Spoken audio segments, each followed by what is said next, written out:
We are coming upon the 50th anniversary of your escape from Tibet. And I wonder, as you reflect back 5 decades, what your emotions are as we come upon this date. I think basically we lost our own home. That's unfortunate, but we found new home which provide us full liberty, freedom, and with freedom, all opportunities, the things which we want to do, and particularly the full support from Indian government right from the beginning. So therefore, as a refugee, as ourselves, very happy. And because mentally happy, you see, we can carry our sort of responsibility which given by Tibetan people inside Tibet now, who have no freedom at last now, from 59, now nearly 50 years, then even before, in fact, around 1949 and 50, so nearly 60 years passed. Of course, in spite of some progress, some construction, and also within the period is sometimes more, I say, difficult, sometimes comparatively a little better, but basically things are difficult. So in any way, when we think about inside Tibet, when we heard constantly news from Tibet, it is very sad, and particularly now since last March, 10th March, now very, very sad, very sad. Otherwise, okay. What are you hearing about what has happened in Tibet in recent months? I think, firstly, although this is a little bit long, although in 1950, the Chinese army, Liberation Army, already so-called liberated some, east part of the Tibetan territory, which under Tibetan government jurisdiction, the place called Chamdo, up to Chamdo, they already liberated. But then they, according to Deng Xiaoping's daughter's book, at that time, about, I think, 8,000 or 9,000 Tibetan soldiers killed. So in any way, the Tibetan government soldier, some small military sort of forces that were wiped out. So then, militarily speaking, the Chinese Liberation Army easily can reach Lhasa. But then, under leadership of Chairman Mao, you see, they prefer Tibet should be liberated through negotiation, through peaceful means. Although there is no longer any resistance now, military resistance, but then they prefer Tibet liberation should be through non-violent, through, peaceful way. So, 1951, 17-point agreement signed. Then, till 1956, now, for example, when Zhou Enlai came to Delhi, meet Indian Prime Minister Jawaharlal Nehru, and during Buddha Jayanti celebration, or 2,500 years, Buddha Saraswati anniversary, we also hear. So Zhou Enlai also you see me and also Prime Minister Jawaharlal Nehru. One occasion, I think, lunch together. So that time, Chinese Prime Minister told Indian Prime Minister, the Chinese government do not consider Tibet case as something like other sort of provinces. Tibet case, something very unique, a very special case. So some of the Chinese government at that time acknowledged there is sort of different, what's the, I mean, in reality, the different culture, different sort of language, including different language. So there is sort of differences there. So unique things there. Now later, the Chinese leaders, especially hardliners sort of view, the more the identity of Tibetan, unique identity of Tibetan there, they see it is a source of, separation. So therefore, they deliberately trying to eliminate these unique Tibetan sort of identity or Tibetan spirit. Some have called this cultural genocide. Yes, I use that call phrase? Yes.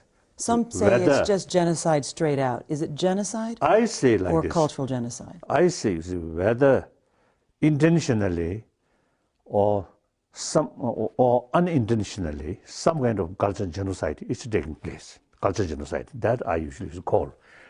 That's before 10th March crisis. So about more than 10 years ago, one party secretary, his name Chen Kuyan, he told or expressed one party meeting, the ultimate source of threat, Tibet separate from China, is Tibetan Buddhist faith.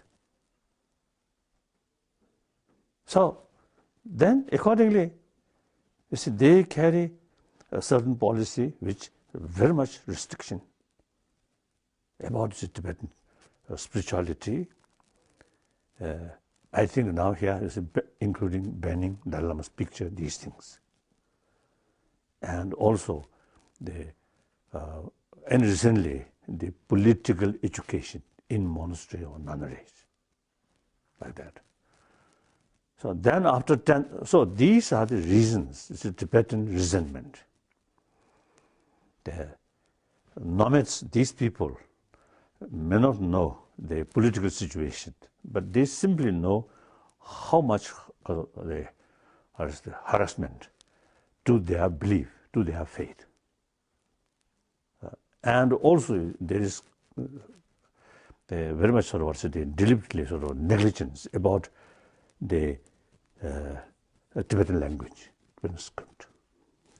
I think 87 or I think 86, I think 86 or 87 now, I can't remember. The late Benchen Lama there, and also then Ngabe, quite active at that time, now too old.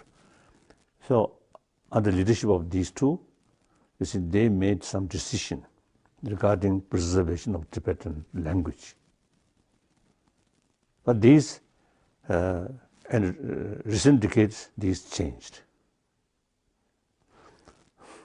Now, I just heard, now last a few days, some sort of meeting, one big meeting of Tibetan autonomous region sort of establishment there. Now this time, they use Tibetan language at that meeting. For the first time? First time, I think. First time. I think that is, only, out of to show to rest of the world, they are sort of taking serious about Tibetan language. These are silly. That's just to say, like drama. So in any way, so since the 10th March tragedy, I think firstly, I think some people may notice, but many may not notice. Actually, demonstration started afternoon 10th March. Chinese never mention these things. Only 14th of March. That day, burnings. Only that day, burning shops and some sort of stoning, some bank or something like that. So actually, demonstration start as I mentioned earlier, 3 days ago. But that never mentioned. And then while burning these things, some Tibetans stoning these things, the Chinese not sending army or police, just let them carry and then take picture. So that shows extensively to the Chinese public as well as outside. So in any way, these are just I casually mentioned.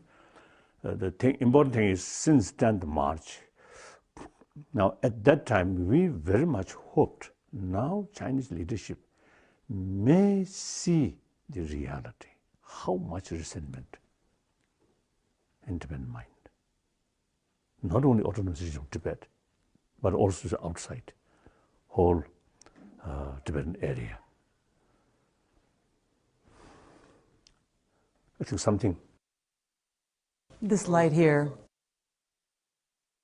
Since the 10th March last year, or at that time, I really hoped, now Chinese government may realize how much resentment from Tibetan people, not only in autonomous region of Tibet, but also the other Tibetan area in 4 Chinese provinces, which we usually say 6 million Tibetan. That means including these Tibetan. So Chinese government may start more realistic approach dealing this crisis. But then, contrarily, unfortunately, the Chinese government is carried easiest sort of method: suppression, killing, torture, arrest. So I heard recently, some Tibetan, they say, now even the Tibetan who are working in police force and also various department, more than 99%, very much now, now they are very much sort of against, as a result of they actually saw the handling of the Chinese ruthlessness. So so therefore since now recently I expressing, now Tibetan people, one ancient people, passing through something like death sentence. That means every community or people, their spirit is very important. If that spirit kill with their identity, culture, faith, kill, eliminate, that's detonation. So very, very sad, very sad. But of course, one hope is among the Chinese people, although the many people, innocent people, because of distorted information and very, very sort of heavy sort of also censorship, the people, due to not knowing the reality, some emotions, they feel the Tibetans are anti-Chinese, something like that.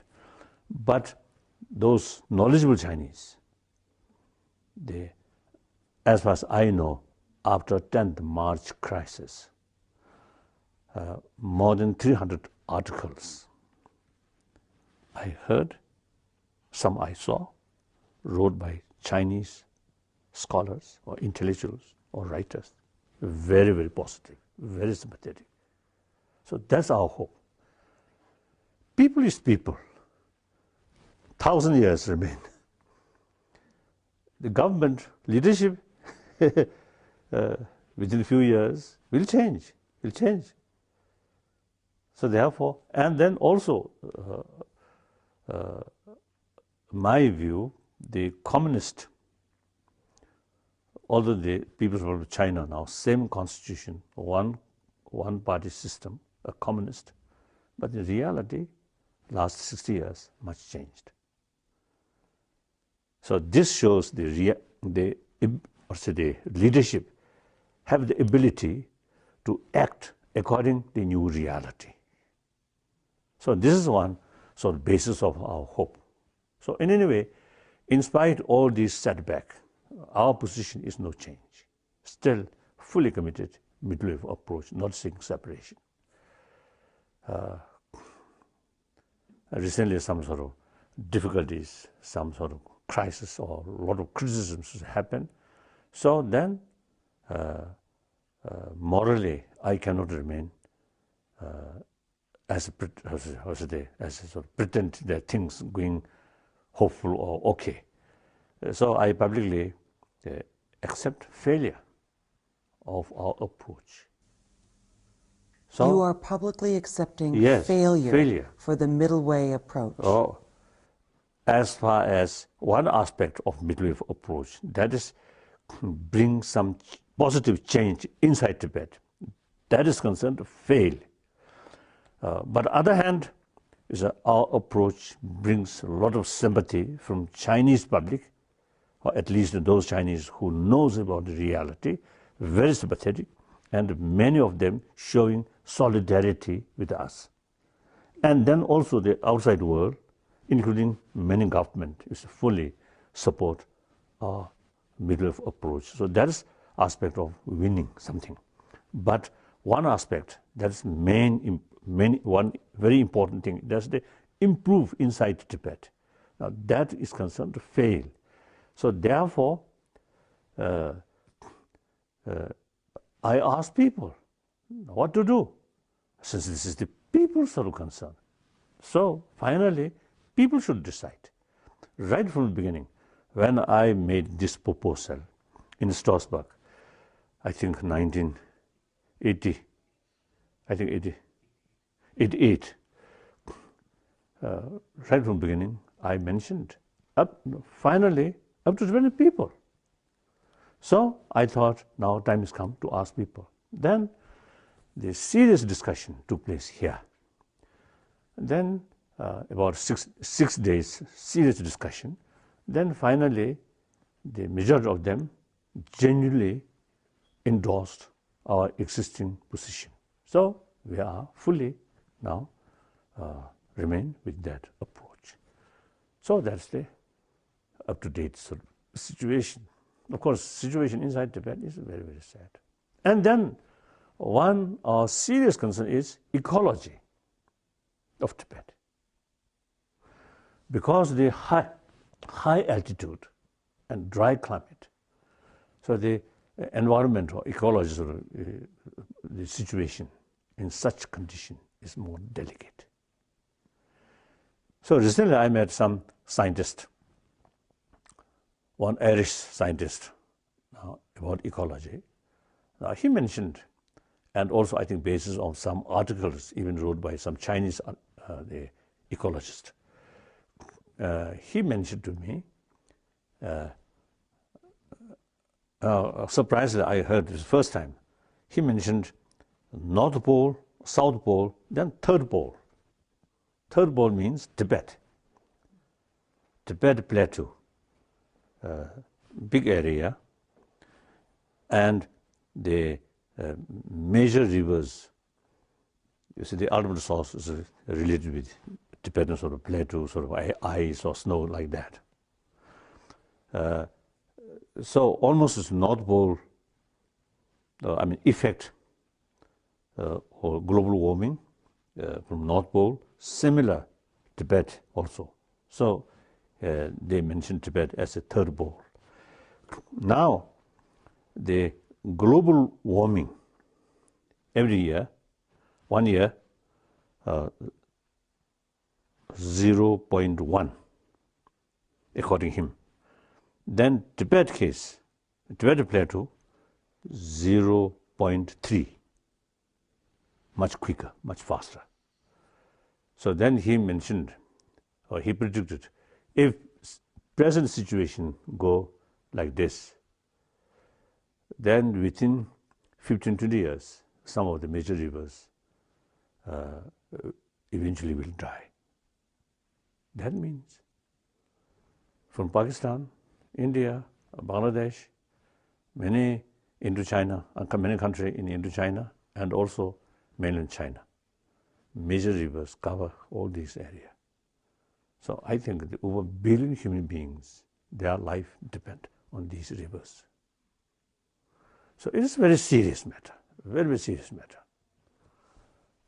The Chinese government should take more seriously about the protection, full protection of ecology in Tibetan Plateau, because their own sort of future very much related with that. And India as well, and these neighboring states. Let me show you. I came upon this photograph today of you in Tibet. And you can see Chen Yi, Chinese official, foreign minister Chen Yi. And there you are. Very open-minded. Very, I think, genuine communist. Very scientific-minded, realistic. Wonderful. Actually, this is 1956. The day or the occasion we open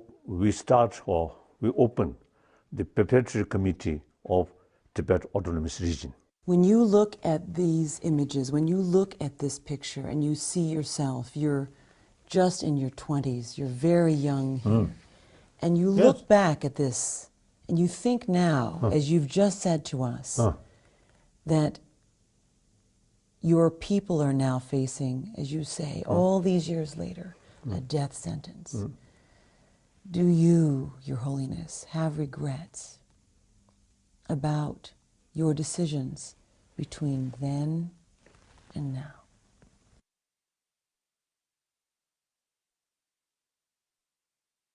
No regret, no regret. But these are the unfortunate things, not due to our mistake. If our mistake, then regret will come. No. I think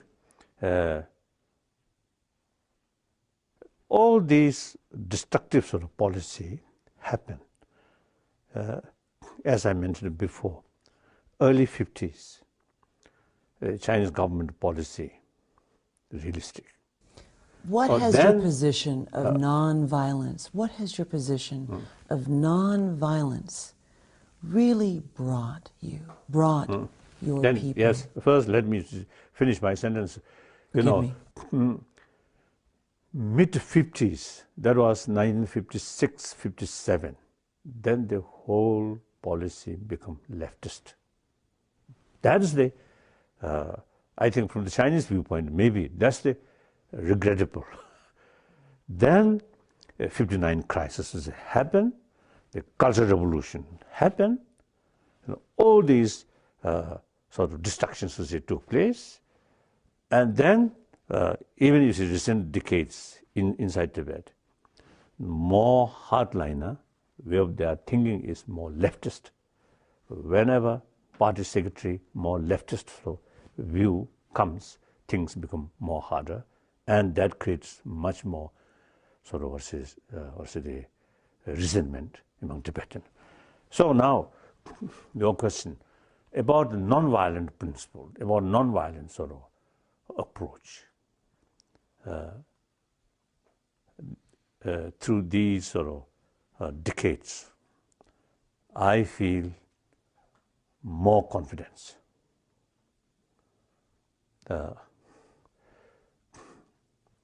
Early 50s, then of course Tibetan army, there are some violence, of course, involved. At that time, the political responsibility, temporal responsibility, not on my shoulder. Then, soon after I take this responsibility, then 7-point agreement is signed, 51, May 51. Then 56 on, some open revolt started from eastern part of Tibet, from Kham area. outside autonomous region of Tibet. Now that eventually spread more area, 57. 56 I came to India, then 57 I returned, in spite some suggestions within Tibetan community, Tibetan officials, I should not return, but I returned with hope things will be, and then Chuale also promised reform 6 years postponed. Immediate cause of this uprising in Sichuan province, and Xinjiang province, or what to say, Xikang province at that time. Later, you see that absorbed into Sichuan province. So at that time, Xikang province and Gansu province, then I think Qinghai province, like that. So, this we very much hoped the Chuanle's promise as a reform 6 years postponed. That decision made by Chairman Mo himself. So these give us hope. Now things now may cool down, and manner sort of these violence now no longer. That's our hope, and we try our best. But then instead of, you see, they're stopping these things increasing. So all these, whenever you see some sort of resentment with violence, difficult. No. But this... After done the march, I received information. Afternoon, done the march. Now, you see some people, some Tibetan in Lhasa, now moving demonstration. And immediately I felt, oh, now crash, sooner or later crash will take place. So after that, same sort of anxiety, same sort of disturbances, emotionally also, which I experienced in 1959 10th March.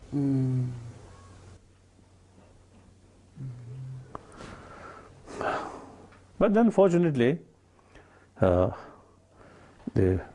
one level of emotion, much disturbances, and strong feeling of hopelessness, I can't help. I know suffering, but I can do anything. But the deeper level of my emotion, quite okay, quite peaceful. That's good. So back to our question, which was about nonviolence. So therefore, I mean these sort of events, actually I feel more confirmation. Our non-violent approach is the best way. Why? When? Why? When your people, you said just now, are facing destruction. When you say today there's suppression, there is torture in your homeland of Tibet. What has nonviolence brought you? This very room, I think almost 30 years ago, even more then, you know, Mustang in Nepal, some Tibetan guerrillas with help of CIA. At that time, there is some Tibetan youth. They very much sort of attracted about violence. So then this very room, they asked me, they expressed their sort of view. And I asked them, it's okay. If we follow a violent way, then we need weapon. From where we get weapon? And they say, or Pakistan, or Kashmir area, or this area. Okay. then money to buy these weapons. And later, Afghanistan also they mentioned. Then, yes, okay. And money, from where we get money to buy these weapons? Just, of course, 10 guns is nothing. We need substantial sort of weapons. Even we get substantial weapons, then how to send to Tibet? Through India, impossible. Through Nepal, impossible. Are you saying it's not practical? Yes. And also, most important is, we have to live side by side with Chinese people. If Tibetan involve bloodshed from Chinese body, how they sort of pain their emotion? That's very bad for long run sort of relation. Look, India is of course, the independence or the freedom movement, non-violent way. As a result, India's relation with other Commonwealth and also the Britain, very well. Although in the past, some cases, some violence took place, but basically under the leadership of Mahatma Gandhi, through a non-violent way. But it has not worked yet. So the Tibetan case also, in any way, Tibetan, even I think a few 100,000 Tibetan armed, how can challenge millions of liberation army? This is impossible. Morally wrong, practically also wrong. Then most important for long future. And then also we generally, basically we are Buddhist community. If we implement violence, although theoretically as a violent as an action, not so important. Important is motivation, compassionate motivation, and right sort of goal. However, once we involve violence, unpredictable. One of the aspects of violence is unpredictable. If you involve violence, then unexpected consequences also happen. Now, many parts of the world, including the United States sort of policy, it happened like that. So then, like the United States, a very powerful nation, handling Iraqi, Afghanistan, use military forces, not very successful. And our case, 6 million Tibetan. And then the Liberation Army, I think more than 2 million with modern weapon. These things, although fortunately, even Tibetan youth organization, they fully support about our non-violent approach. Some individual, when they too much emotion, they simply, they express, oh, look, mujahideen. but mujahideen sort of violence never bring moral support rest of the world, and they become more isolated. So because we strictly following non-violent principle, so many parts of the world really, I say, fully support. One reason, some is my friend in Europe, actually openly told me, you are committing non-violent very strictly, therefore we are supporting you. If you commit violence, we will withdraw our support. That's clear. And use violence, no room of reason. Non-violence, there is always room of reason. Our strength is truth. Truth always, they have the reasons. No truth, lie. After all, no strength. So, if you are telling lie, not sort of truthful, then there is no other choice except use violence, use force. There is no way to argue, no way to reasoning. Is China telling a lie? You should judge. I think one regrettable thing is Chinese lies to outside world. It's understandable. But Chinese government lie to their own people. It's immoral, I feel. The censorship. The free world's information, Chinese cannot censor. But censorship means fool their own people. Their own people put in dark. It is morally wrong. Transparency is very, very important.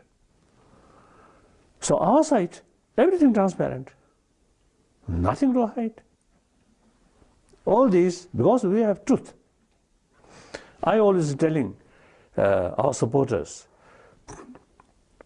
I do not consider as a pro-Tibetan, but rather pro-justice. Since our issue, and also the way handling our issue, truthful, honesty, non-violent, peaceful, with compassionate attitude. But when for the Tibetan people, will your policy of nonviolence I don't know. reap them rewards? You don't know. That's difficult to say. But I feel, many of us feel only a matter of time.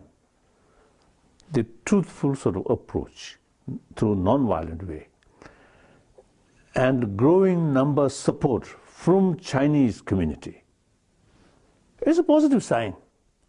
Only question of time. Otherwise, mutually agreeable solution definitely will achieve. And our approach, middle way means one side victory, one side defeat, not that. In any case, the present sort of crisis of Tibet and some other sort of crisis within China is neither good for local concerned people and the Chinese government and Chinese people as a whole, particularly the Hu Jintao, present president. He emphasizes importance of promotion of harmonious society. It's very scientific and it is very important. But then the way, proper way to bring harmony, not by gun, silenced all sort of different views by gun, it's mistake. It's counterproductive. Compromise, listen others' view and approach realistic way, that is the way to promote harmony, harmonious society. Whether there's different so-called the ethnic groups or different national sort of groups, I mean different what are called, different ethnic groups. Or different provinces, and even within the family. Harmony, very important, but harmony, unity, harmony, very important. These things completely based on trust. Gun brings fear. Trust and fear cannot go together. So therefore, you see, their policy using force and telling lie, it's the very basis of harmony, the trust, equality, destroying. Very sad. Do you think it's possible you will not live to see the day? Now, nearly 74, another 10 years, 84, then another 20 years, 94. I think possible. See the result of our approach. I feel like that. But in any way, in any case, right from the beginning, we are sort of preparing, or we are thinking, hope for the best. At the same time, prepare for the worst. That's our slogan. So in early 60s, many Tibetans, perhaps including myself, or it may not take such a long period. At that time, nobody think it may take 50, 60 years. Now already 50 years passed. But from that time, we prepared for worst.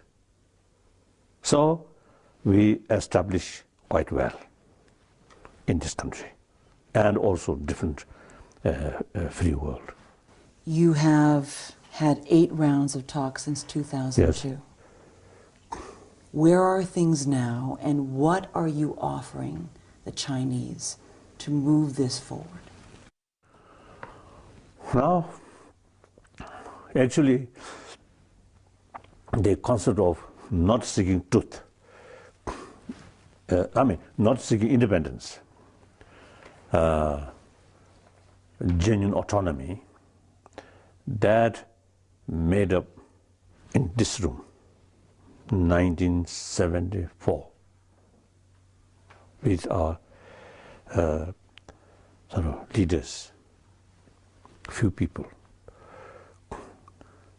We decided sooner or later we have to talk with Chinese government. So at that time, China fully engaged Cultural Revolution, 74. Then 70, end of 78, some indication from Deng Xiaoping, and then to my elder brother who resides in Hong Kong, want to see him. And my brother come to see me and ask about that. Then I responded immediately, yes, very good. Go there, meet Chinese leaders, because we already set up in our mind, not seeking independence, but meaningful autonomy.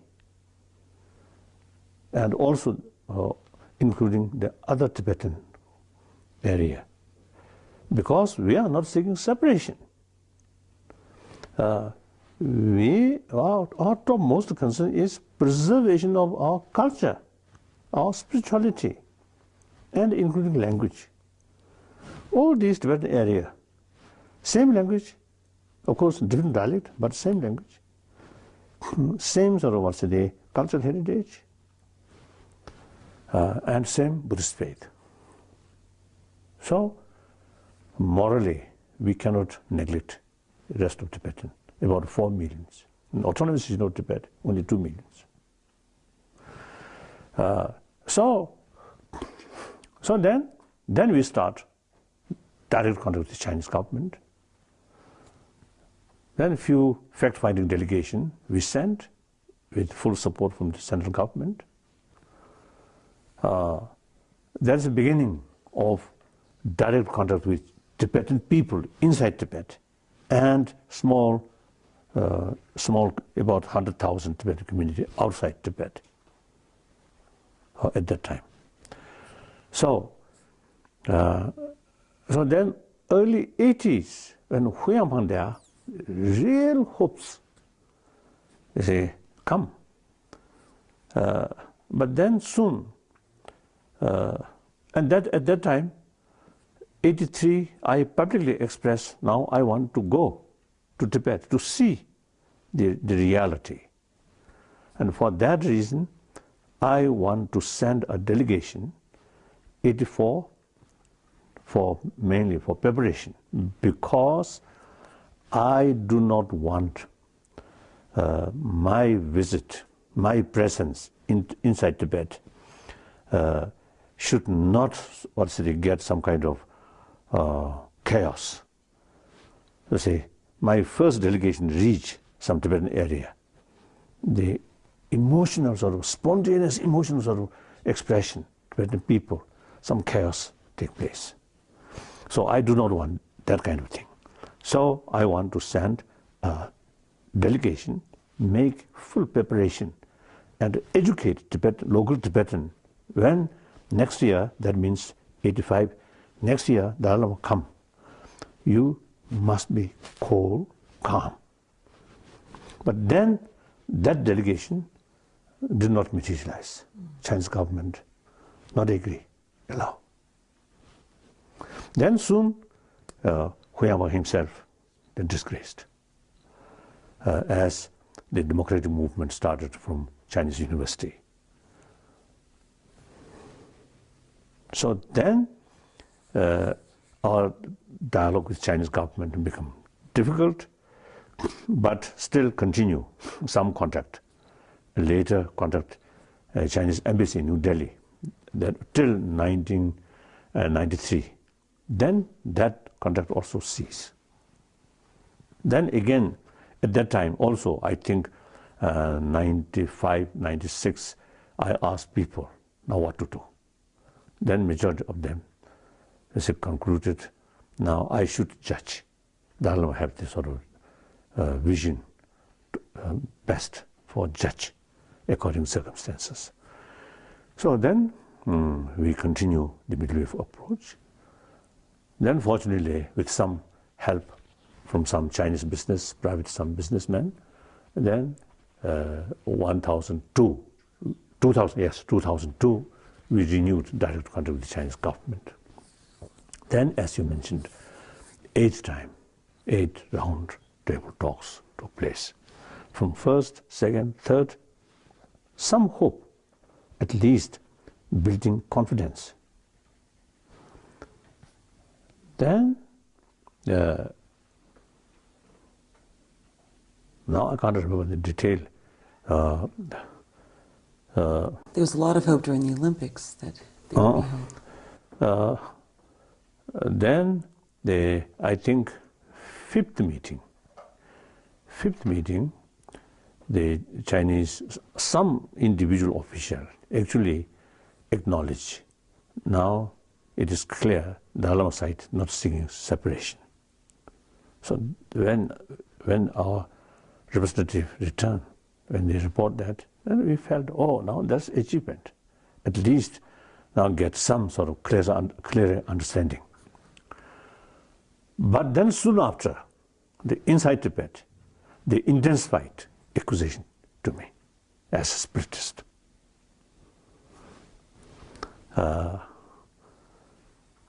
So then, 6th meeting, very hard attitude. They simply dismissed this issue of Tibet. Only issue is Dalai Lama. Now for that, early 80, 5-point proposal come from Chinese leader. All point about my return and sort of my future status, these things. And I once to reply to them, this is not issue. Issue is Tibetan people. Once the Chinese government address the real issue, then my return automatically come. So again, the 6th meeting, they refuse. They did not dismiss there is problem of Tibet. Then the crisis, 10th March crisis. At that time, the Chinese, from initiation, from Chinese side, we hurriedly arranged one so-called informal meeting. That meeting, unusually, Chinese government announced that meeting will take place. And President Hu Jintao himself admitted that meeting, acknowledged that meeting. And before his visit to Japan, I think some Japanese correspondent, as a response to Chinese, Japanese media people, he acknowledged that meeting, and also he showed some seriousness. So at that time, we, as I mentioned before, we very much hoped. Then that informal meeting fixed the 7th meeting. And the 7th meeting, very harsh. But they mentioned all your sort of, the proposal should made on paper and bring us. So 8th meeting as a follow-up of the 7th meeting. And the detailed proposal is handed to them. Then within days, they totally reject all these points. So now that's up to date. So where are you? Where are you? Stalemate? Now nowhere. Nowhere. Something like that. But our side, no change, in spite of all these sort of setback and also criticism and a very, very sort of sad situation inside Tibet. In spite of that, our commitment, no change. Wait now. Now up to them, like that. Now it's up to them. Then meantime, also, since 2001, we already have elected political leadership. Professor Santong Rinpoche, now elected. So since then, I call him as my boss, political field. Spiritual field, maybe I'm his boss. But the political field, the final decision is in his hand, not my hand. We're really proud. As far as the democratic practice is concerned, we much advanced small community here. Like that. So the Chinese sort of, this totally lie. They say our basic aim of the struggle is restoration of old system. Totally lie. What is the truth? What's truth? I think the world knows we fully implementing democracy. And then 92, I think as early as 69, my official statement, I stated the very institution of Dalai Lama should continue or not up to Tibetan people. It's up to the people. Yes. If majority of Tibetan people feel century-old Dalai Lama institution is no longer relevant, then institution will cease. No problem. It's not my concern. Then 92, another my official sort of statement, I stated, when they come of our return with certain degree of freedom, then I will hand it over all my legitimate authority, or Dalai Lama's legitimate authority, to hand it over to local government. That local government, hopefully, more democratic government. Then that day come, our exiled the organization, administration, automatically dissolved. We have no right to ask some kind of authority or some kind of privilege. No, we have no right. So at that time, 92, I made clear that all responsibility should carry continuously by Tibetan inside Tibet who already have some experience like that. We have no intention, no right to demand some sort of right or some privilege like that. So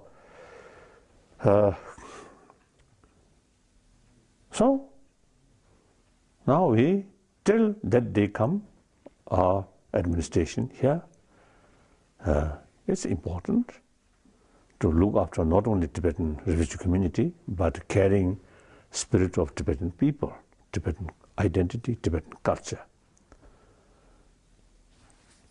So, and also me personally, since you see our elected political leadership have the final sort of authority to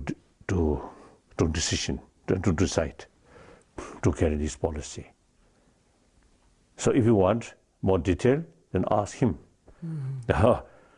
Then, now last, I think almost 40 years after I came, next 10 years, I just learning or study. Then gradually more wider contact with people, and also 73, my first visit to Europe. Then at that time I consider myself as a citizen of the world. Basically, I'm one of the 6 billion human beings, same human being.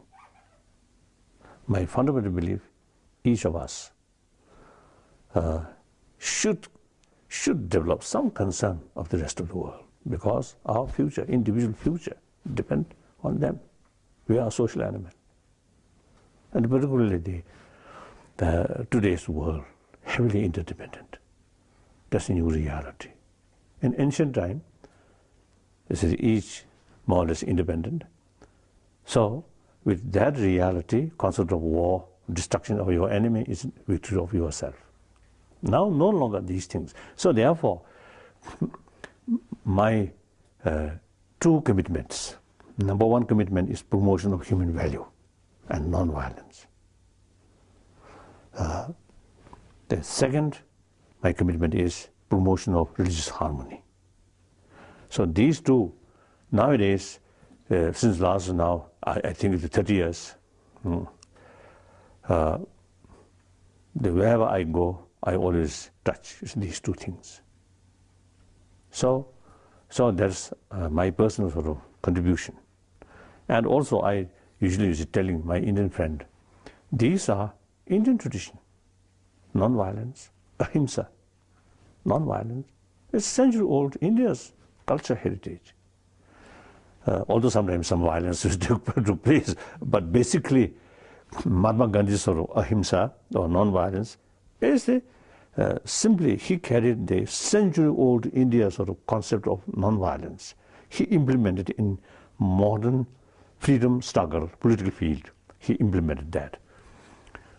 And then religious harmony, also century-old India's tradition. So I usually describe, I'm acting like a messenger of ancient India's thought. When I saw Nalanda University institution, great masters, few centuries remained that institution, the topmost sort of, what's it, important academic, Buddhist academic sort of center. But now, completely ruined. That's the reality of impermanence.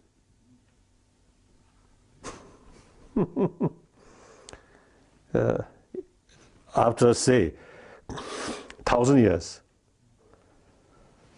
or 10,000 years, I think many area which people too much grasping, oh, this is my place, this is something.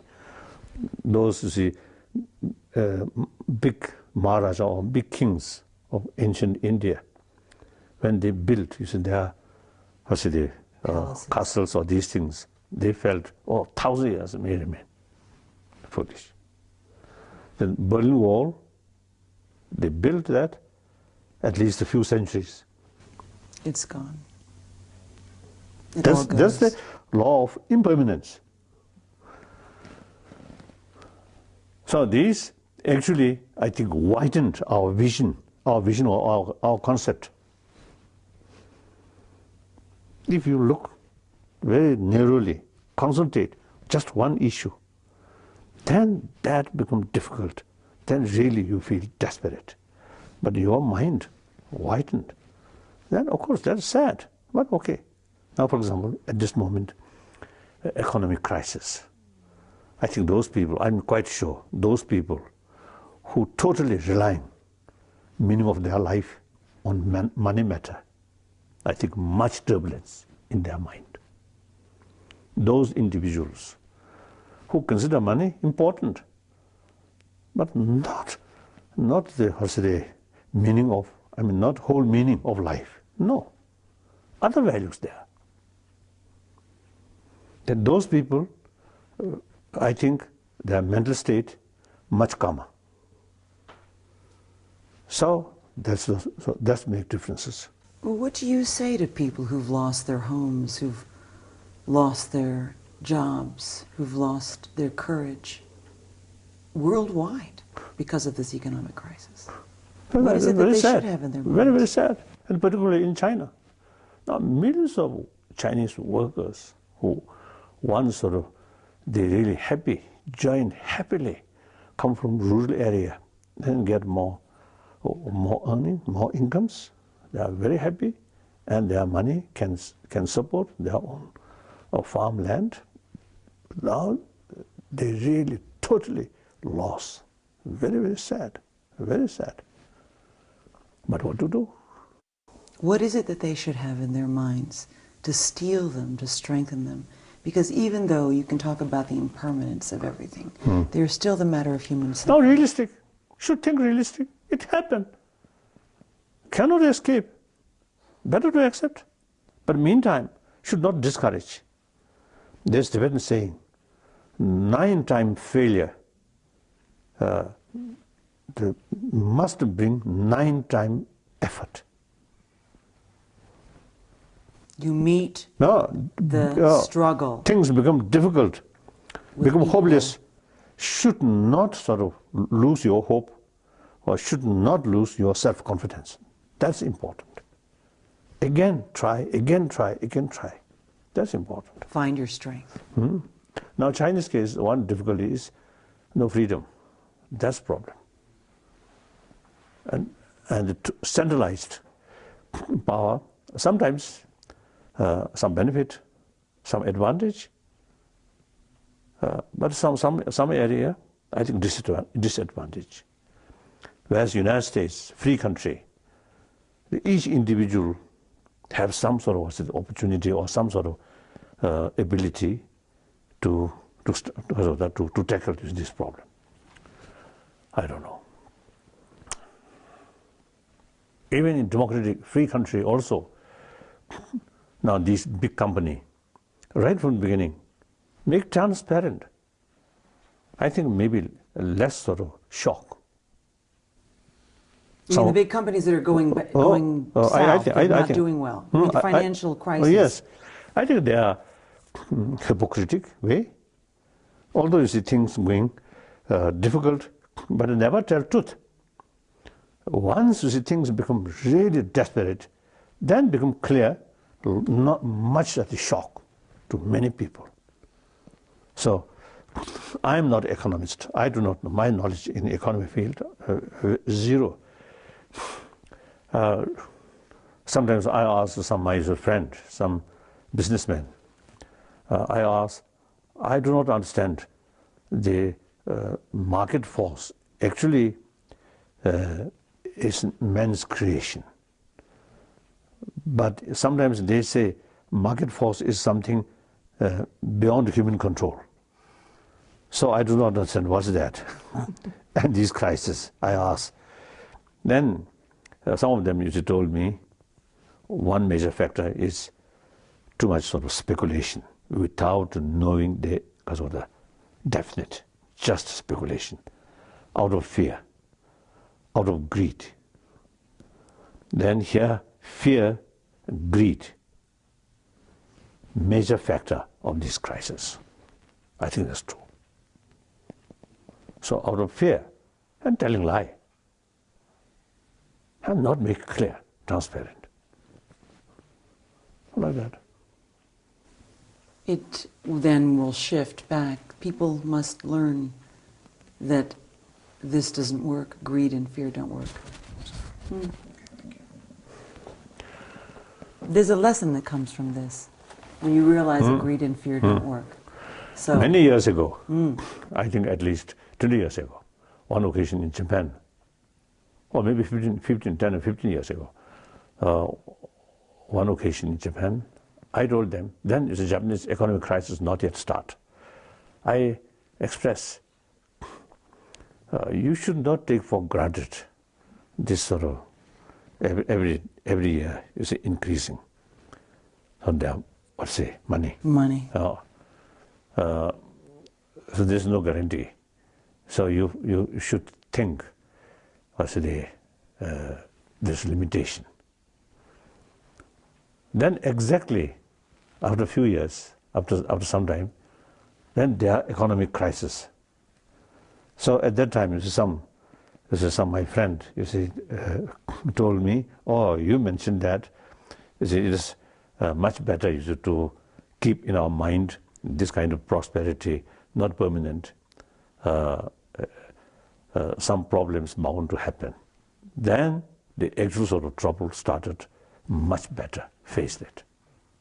Like death. If you accept that is part of our life, sooner or later it will come. Then actual death comes, okay. It's not a surprise. Oh. If you just avoid thinking about death, then actual death comes, your mind, emotion, not prepared.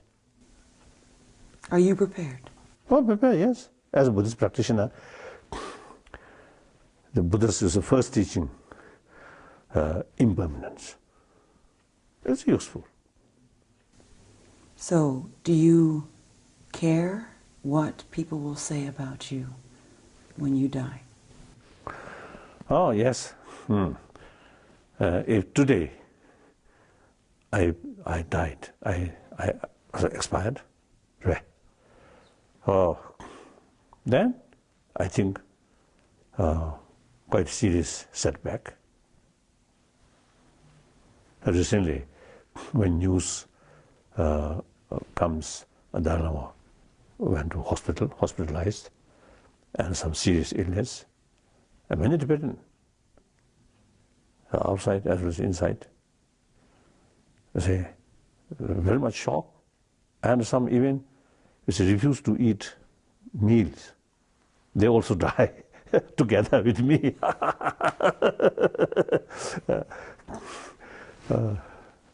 One abbot here in South India, one very good scholar. As soon as he got somewhere, he got some medical treatment, he himself. So as soon as he got the news, Dalai Lama now ill and very serious illness, then he stopped eating meal. He wanted to die. And only after, I think after a few days, when another news come, or Dalai Lama now already will take sort of operation, then come out, then he start taking meal. Why do you laugh? Huh? Why do you laugh about that? I don't know. Too much emotion, too much faith. So that means, you see, they are very much sort of relying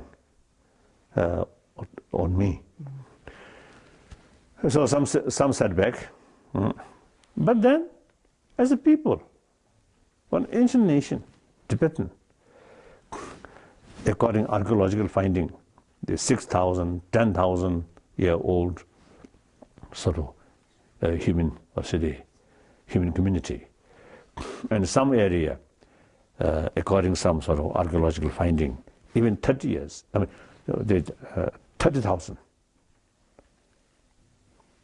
And the nation, the community, who have our own independent language, script, quite rich. And as far as Buddhism is concerned, most advanced, complete form of Buddhism. Then the way to carry preservation of this Buddhist philosophy through rigorous study. My own case, I'm Dalai Lama. Usually as a Tibetan, consider me as a reincarnation of some sort of higher being. But when they carry also the lesson to me, they treated me as a ordinary naughty boy. So my tutor always keep one whip for punishment of the Dalai Lama. I didn't know that. You got spanked. Huh? You were spanked as a naughty boy. For that time, my elder brother and myself studied together. So 2 whips, one yellow whip. That suppose yellow means more holy. So holy whip for holy student. That's the Dalai Lama. Another ordinary sort of whip. That's my elder brother. But I really doubt if the holy whip used to holy student. I think pain. I don't think any sort of differences of holy pain.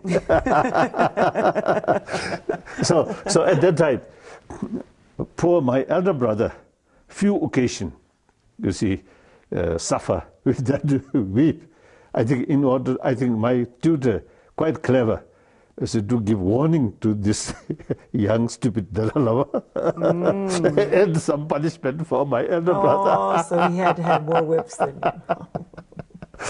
So we study quite rigorously. So these, another way, bring self-confidence. And Chinese people also very proud people. As like the Tibetan, also very, very proud people. So basically, they never relying their future on just one person. But a lot of people rely on you. As you just said, this man tried to stop eating, this very, very scholarly man. You know, there are many people, you have said that you could be the last Dalai Lama. There are many people who do not want to accept that this could happen. Why do you accept that you could be the last Dalai Lama when it would hurt so many people if you are? Also, I mentioned if they want to keep this sort of institution, then it's up to them. And then next question is how to select their next sort of successor. So these things, many occasions I sort of express, and I made sort of option of different possibility. Has he not already been selected? No. Wasn't there a boy who was selected? No. I always telling people, no hurry. No hurry. No hurry. You'll be reincarnated at some point, right? After 20, 30 years, then I think this work then have to start. I don't know. Well, if you're not reincarnated as a Dalai Lama, what would you be reincarnated as? Myself, I don't know. One thing quite sure, of course, as a believer of rebirth, on my favorite sort of prayer is, so long space remain, so long sentient being remain there, and sentient beings' pains or problem remain there, I will remain in order to some sort of serve, some service, like that. You'll be in some service. Yes. Whether it's the Dalai Lama or something else. Yes. Even, you see, the concept of a different sort of life, and including hell. If you see, there is some possibility to help some other sentient being in hell, I'm ready, I'm willing, go there to help, to serve. That's my sort of, my prayer and my practice. So, but the reincarnation, not necessarily same being. So the same institution, of course, a different body, sometimes one person, one being, but different life and different body.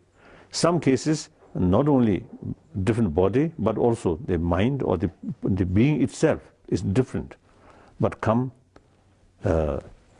as sort of his or her place, like that. So these are complicated sort of concept or philosophy.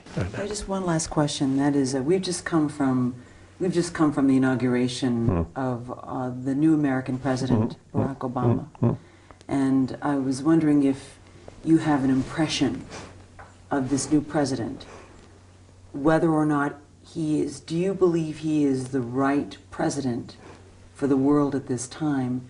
What sort of president do you believe the world needs at this time? Of course, I know him as a senator.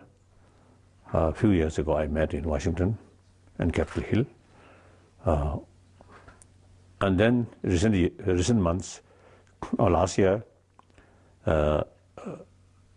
one time he telephoned me, and then also some corresponding with him.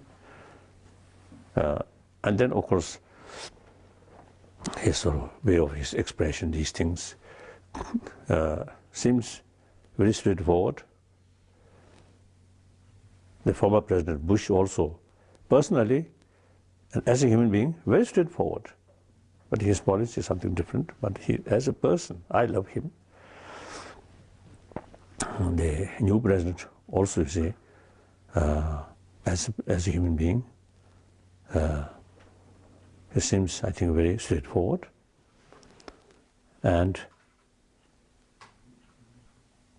one thing I noticed when election almost to finalize him, on one occasion I was in Pune, one Indian city. There are some Gandhian, sort of international Gandhian sort of meeting.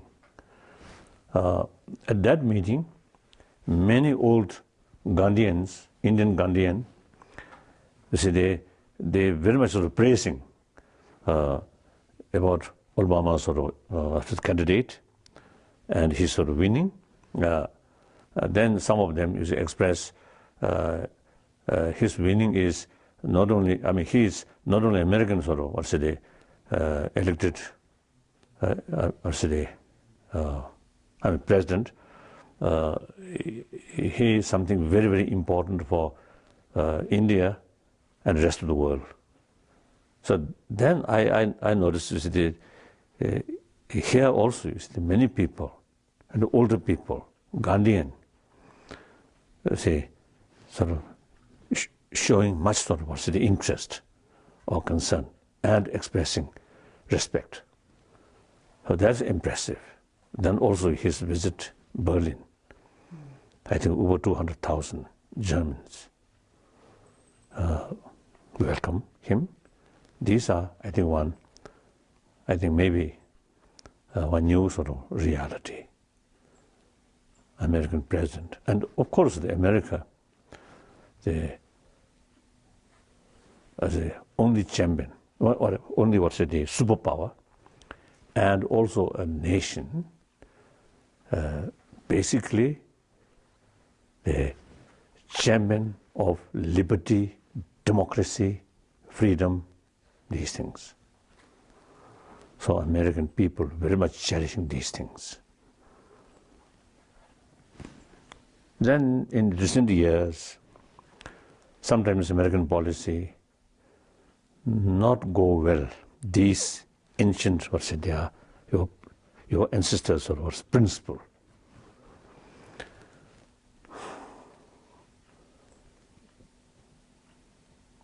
So many occasions in Washington when I met some of my friend, one occasion I expressed, I'm not necessarily admiring your nuclear weapons, but I admire your sort of principles, democracy, liberty, freedom, these things.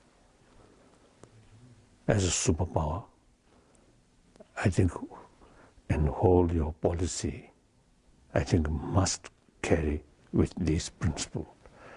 Then American can make a more effective contribution for better world.